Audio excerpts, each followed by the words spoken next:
Hey gang, I'm Will. And I'm Sarah. Welcome to Tantrum House. Today we're looking at the brand new game Gekido from CMON, so stick around.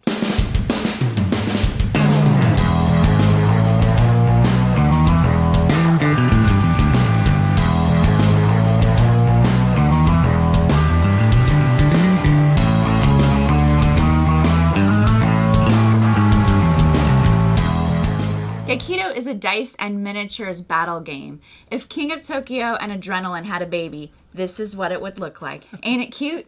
It is pretty cute, and that's actually a pretty good description of the game. It's a 2 to 4 player game in which players take their robots and stick them into battle against each other, and the last man standing is the winner. Players start the game by choosing one of 6 intricately pre-painted minis and placing them on the board. The board is a 3x3 grid made up of cardboard tiles, so there's not a whole lot of movement that goes on in the game, but each tile in the game grants the player, when they're on that space, a special power, advantage, and or disadvantage. That's one of the reoccurring elements in this game.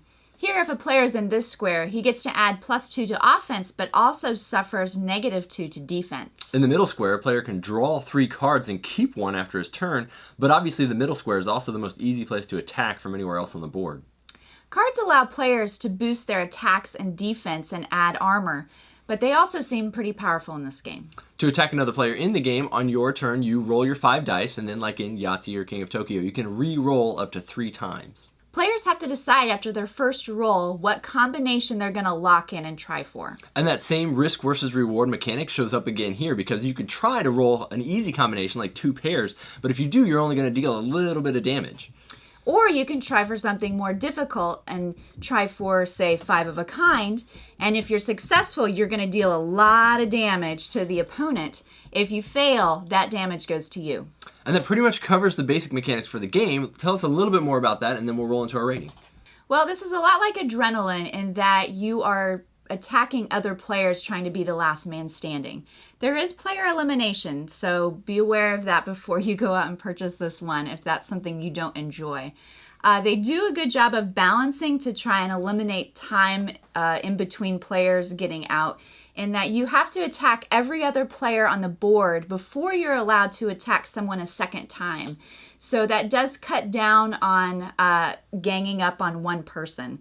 The other thing that is nice about this is when you start losing health, you gain more upgrades, very similar to Adrenaline. So if you get behind quickly, you have more abilities and upgrades and armor that you can add to your character to help yourself get ahead.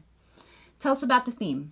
So I think the theme for this is pretty cool. It basically reminds me of like the intro to Big Hero 6 where they're in that underground bot battle. Like that's what it is. You're battling your bots in the arena against each other. Your player mat actually looks maybe like a remote control or something like that. There's lots of colors. Obviously the minis are just super gorgeous. The cards in the game, I didn't like those at first. Like they are kind of plain and bland, but I think maybe what they're supposed to be is like cartridges that you upgrade your device with or something. So thematically, I think it works pretty well. The board is nice that it's modular. When you play a 2-player game, you actually shrink it down to a smaller grid.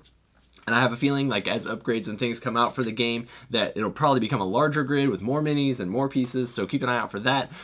Overall, I think the story works really well together. The instructions are straightforward. It's a sharp package. Tell us what you think about the replayability. Even though this game has movement and cards, it is mostly a dice game. So depending on how you roll that day, it is going to have a different outcome every time you play. One thing I did like about this is that the base mechanic that's Yahtzee or poker-like makes it really easy to teach somebody else. My 7 and 9-year-old boys played me on Mother's Day and totally demolished me very quickly. But the game ended within 3 turns after that, and anyone could have died those last 3 turns. So I didn't feel like the player elimination was too harsh. Yeah. Tell us about the enjoyability. Yeah, I think the enjoyability is good. It definitely has some family feel to it because the minis are so cute looking. I mean, it's not like a real dark game. It is a family style game. I think I probably prefer King of Tokyo a little bit more. There's some complexity in this one to the way you roll the dice and lay them out on your mat and think through what your strategy is going to be. So it's a little higher strategy, a little less luck maybe or something. And I felt like that made it go a little slower. I think it'd be great if everybody had their own set of dice and they all rolled at the same time. Everybody could figure out their battle, movements at the same time or something like that, just to speed it up just a little. When I played, and I have lost every time, so that always taints my my taste of how enjoyable it is. I felt like I had been eliminated and I'm watching them play for a while and I was just, come on, roll faster. But overall, I think the game, it has some really good mechanics to it. It's gorgeous. It's a lot of fun. Like we said, the kids love it. We've had fun playing it too. So I think you'll have a blast as well. Check out BattleBots Gekido as soon as you get a chance. Tantrum House gives it 2 thumbs up.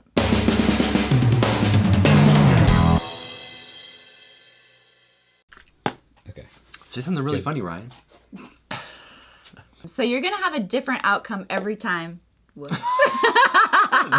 2-player game is nice. It feels a little bit different. And I'm kind of messed up because I don't know what I'm going to say. Of course.